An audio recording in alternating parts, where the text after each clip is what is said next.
something. You talking. That's all I hear you talking. Now you gotta catch Do something. Do something. I ain't gonna take advantage Do of it like something. that. Do something. You come up talking. Do something. Do something. That's what I thought. See, you talking. You talking tough. You're the one walking away. You walked away a little bit. He pushed you back. You gotta catch them, bitch. You lucky. That's the only reason why nothing's happening to you.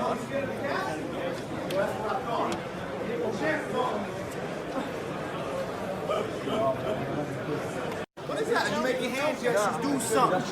Do something. Do something. Talking. That's all I hear you talking. Do something. Do something. Do something. Do something. You come up talking. Do something. Do something. That's what I thought. See, you talking. You talking tough. You're the one walking away. What's up? You walked away a little bit. He pushed you back. What is that? You make your hands gestures. Do something. Do something. Do something.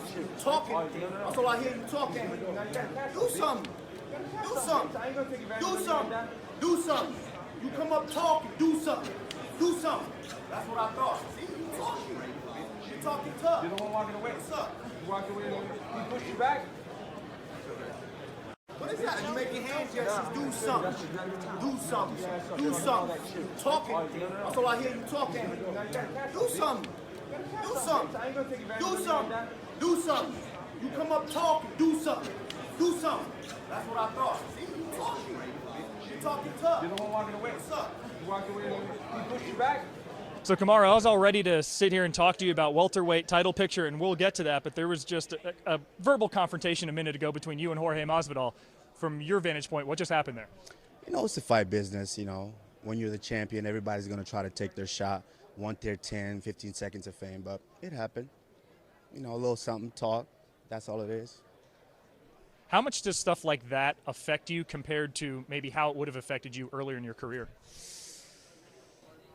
You know, earlier in my career, it's you're trying to build, you're trying to get to the top of the mountain, you know. But once you're there, that's a target on your back, literally. Everybody wants a shot at you, and everybody's going to say whatever they want to say and do whatever they want to try to get that shot. But, you know, as a champion, it's my job to just remember what got me there and stick to those fundamentals. You know, at that point, those contenders, they're going to get their shot. You know, I'm going to run through them until I decide that I'm done with the sport, you know. So a lot of guys want the shot. It's a question that comes your way often. Who do you think is getting the next shot at the welterweight title? You know, that's the interesting thing about being champion. You know, it's not just necessarily, you know, my doing anymore. Now it's a business partnership with myself and the company, you know. So it's what makes sense for myself and what makes sense for the company. So, you know, that's what we're going to do. Where's that timetable in that conversation? Where do we stand in coming to that decision? Once again, it's you know, it's up to the company as well because, you know, they have so many shows, they have so many openings that they have to fill. You know, but as far as myself, you know, a couple more weeks and I'll be ready to actually punch pretty hard and get back to full training. So as of April, I'm open to whatever date they have. You know, the best possible date that they can give us is, you know, what I'm going to go with.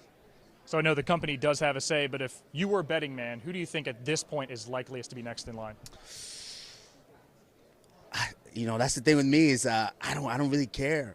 You know, if I don't fight, I don't make money. So I'm in the business of fighting and making money. So whoever the company throws out and feels like it's next is who's going to be next. If it's Conor McGregor, then that's who's going to be. If it's that joker that was just running his mouth, that's who it's going to be. You know, I'm not in the business of picking who the guy is. I know that if I don't fight, I don't make money. I like to make money. So whoever they throw at me, I'm going to take care of.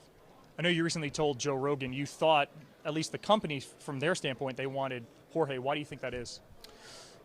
You know, Dana's a smart man, you know, and Dana understands that, you know, the best possible guy with the most hype is the guy that he wants to give that shot to. And right now it's that, you know, the guy that was just running his mouth.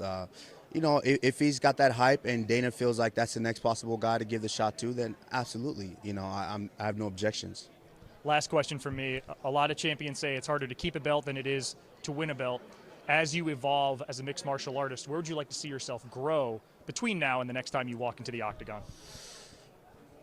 All in all, just, you know, coming into my own as a champion because, you know, you hit the nail on the head. It is harder to keep that because now that you're a champion, you know, everyone demands a lot more of your time. So all that time that you could have spent in the gym training, it's time now that you have to put on the road promoting, time that you have to put on the road doing shows and doing this and doing that, just to keep that, you know, because it's not just about yourself anymore. It's about yourself and the company as well that you're carrying as a champion. So, you know, it's finding that balance and really coming into my own as a champion is where I really like to grow.